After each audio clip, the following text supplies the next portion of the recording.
Bonjour à tous, c'est Cross et aujourd'hui on se retrouve pour une vidéo spéciale étant donné que ce ne sera pas de Urbex. J'ai voulu depuis un moment lancer cette série et aujourd'hui je me suis dit tiens il fait bon, on va y aller. Je vais vous partager avec vous l'histoire d'une ville que j'apprécie fortement, la ville dans laquelle je suis né, dans laquelle je vis actuellement, donc Pontoise. C'est une ville chargée d'histoire, c'est la capitale de l'art et d'histoire du Val d'Oise et j'ai beaucoup de choses à partager avec vous par rapport à cette ville, tout simplement. Beaucoup d'images à vous montrer, l'histoire à vous apprendre. Enfin, j'espère que ça vous plaira, c'est un nouveau concept en plus de l'Urbex. Donc voilà, ça remplacera pas les vidéos d'Urbex, ce sera juste du contenu en plus. Voilà. Donc aujourd'hui, on va parler donc du parc du château, qui a une superficie de plus de 7600 mètres carrés, qui surplombe les remparts de Pontoise, et donc le quartier centre, le quartier ancien. Donc c'était un lieu très stratégique.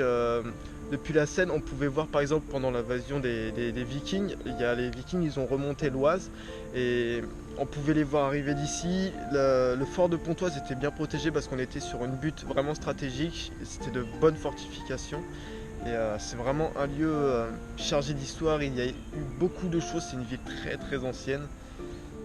Ce qui est important aussi à rajouter, c'est qu'en dessous de ce parc, il y a une vieille carrière de calcaire qui date du 15e siècle, donc c'est vraiment ancien.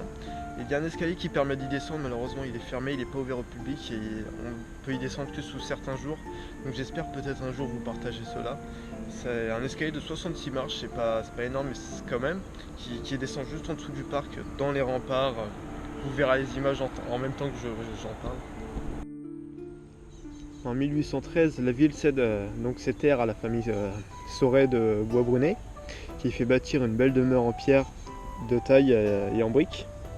Ensuite, en 1975, le conseil municipal rachète donc cette propriété pour en faire un jardin public. Donc déjà, il y a à peu près un siècle entre le moment que la ville cède les terres à la famille Sauret de Bois-Brunet et là où le conseil municipal rachète. Donc plus d'un siècle entre les deux. Alors, il le rachète en 1975 pour en faire un jardin public, et 2 ans plus tard, le parc du château accueillera de nouveau des visiteurs. Ensuite, en 1980, donc 5 ans plus tard, la municipalité installe dans l'ancienne maison bourgeoise le musée Pissarro.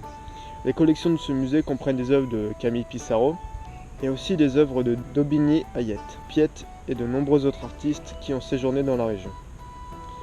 En 1995, le parc sera agrémenté du jardin des Cinq Sens, ce jardin d'une surface de 1250 m².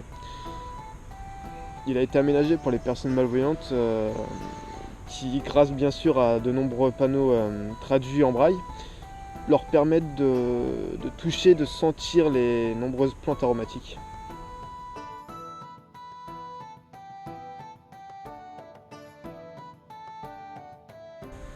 En 1791, la commune décide de faire de cet emplacement un lieu de détente, donc un parc. C'est à ce moment-là qu'ils commencent à emménager en sorte que ce soit un parc.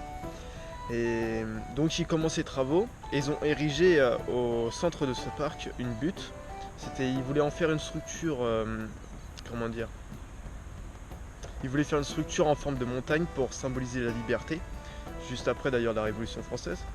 Et ils ont commencé ce projet de faire la butte, mais actuellement il n'en reste pas grand chose, comme vous pouvez le voir. Voilà, je suis assis sur un banc juste en haut de cette butte et c'est tout ce qui reste, mais ça montre déjà on va dire le terraforming de l'époque. Donc dans ce parc, il y a vraiment une évolution par rapport aux années, par rapport à tout ce qu'il y a eu. Et actuellement, c'en est un lieu très reposant parce qu'on surplombe toute la ville, que ce soit la ville de Saint-Olomone, de Marcouville, de Cergy, même de Pontoise, le vieux quartier. On surplombe tout et c'est reposant parce qu'on entend ce qui se passe autour tout en étant isolé de ce qui se passe. Et c'est vraiment très reposant. Je vais vous laisser sur quelques images, vous verrez.